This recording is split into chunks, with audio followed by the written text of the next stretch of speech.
Friends, today I will explain about the diagram of concave mirror. The diagram of concave mirror is complex. It's not very simple because to draw this diagram, we have to understand the new Cartesian convention. According to new Cartesian convention, this is a complex process. So let's start my video.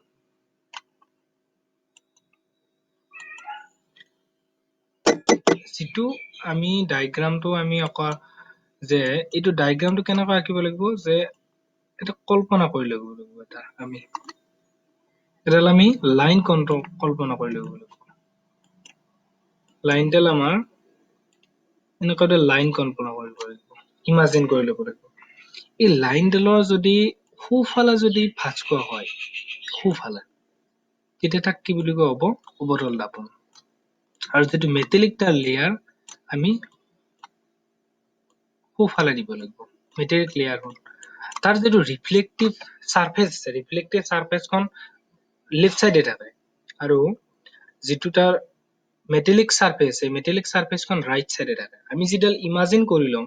আমি এডাল imagine কৰি লৈছো আমি এডাল এই লাইনডালৰ সোঁফালে যদি ভাঁজ কৰা হয় তেতিয়া হলে তাক কি বুলি কোৱা হ'ব সোঁফালে ভাঁজ কৰা হ'ব বাওঁফালে নহয় তাক অৱতল দাপন বুলি কোৱা হ'ব according to new Cartesian convention মানে ভিউয়াৰ্স টো বাওঁফালে ৰাখিব আৰু এটা কথা এই যিখন আমি অৱতল দাপন কল্পনা কৰিছো এই অৱতল দাপনখন এটা গোলকৰ এটা অংশ এনেকৈ এটা চাব গ'লে এটা গোলক আমি ইয়াত জাস্ট 2 ডাইমেনশনাল এটা সার্কেল আঁকিব পাৰিম কিন্তু এই গোলক আঁকিব নোৱাৰিম একচুয়ালি কি এটা গোলকৰ এটা অংশ গতিকে তাৰ এডাল প্ৰিন্সিপাল এক্সিস আছে প্ৰিন্সিপাল এক্সিসটো জাস্ট আমি ড্ৰ কৰি দিছো এডাল প্ৰিন্সিপাল এক্সিস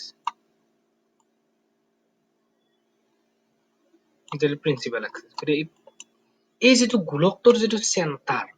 চেণ্টাৰটো কি হ'ব অৱতল দাপনখনৰ চেণ্টাৰ হ'ব একদম সিম্পল গোলকটোৰ যেটো আমি চেণ্টাৰ পাও সেই চেণ্টাৰটো কি হয় আমাৰ অৱতল দাপনখনৰ কি হয় চেণ্টাৰ হৈ যায় গতিকে এইটো জৰৰ চেণ্টাৰ সি গতিকে এইটো কি হ'ব চেণ্টাৰ অফ কাৰ্ভেচাৰ গোলকটোৰ কি হ'ব চেণ্টাৰ হ'ব গোলকটো আছে আমাৰ অৱতল দাপনখনৰ কি হ'ব চেণ্টাৰ হ'ব যেটো গোলকটো এইটো এটা চেণ্টাৰ আৰু এই যিখন মিৰৰ পাইছো আমি লেয়াৰটো মই মেটেলিক লেয়াৰ ৰাখি দিয়া নাই এটো মেটেলিক লেয়াৰ